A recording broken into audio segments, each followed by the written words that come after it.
Praise Lord. Mathai 5:13 കർത്താവ് ഇങ്ങനെ പറയുന്നു, നിങ്ങൾ ഭൂമിയുടെ ഉപ്പാകുന്നുവെന്ന്. എന്ന് വെച്ചാൽ എന്താണ്?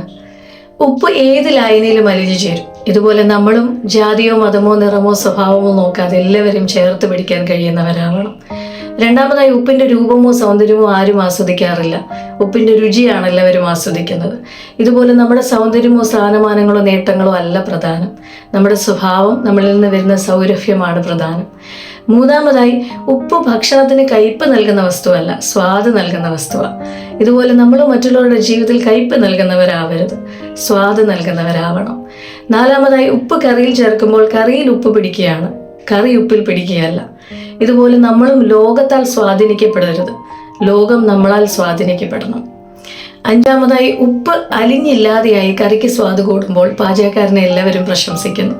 ഇതുപോലെ നമ്മളും ഞാനെന്ന ഭാവമില്ലാതെയാക്കി നമ്മളിൽ നിന്ന് നന്മയുടെയും സ്നേഹത്തിൻ്റെയും കരുതലിൻ്റെയും സ്നേഹ സൗരഭ്യം പടരുമ്പോൾ നമ്മളെ സൃഷ്ടിച്ച കർത്താവിൻ്റെ നാമമാണ് മഹത്വപ്പെടുന്നത്. God bless you all.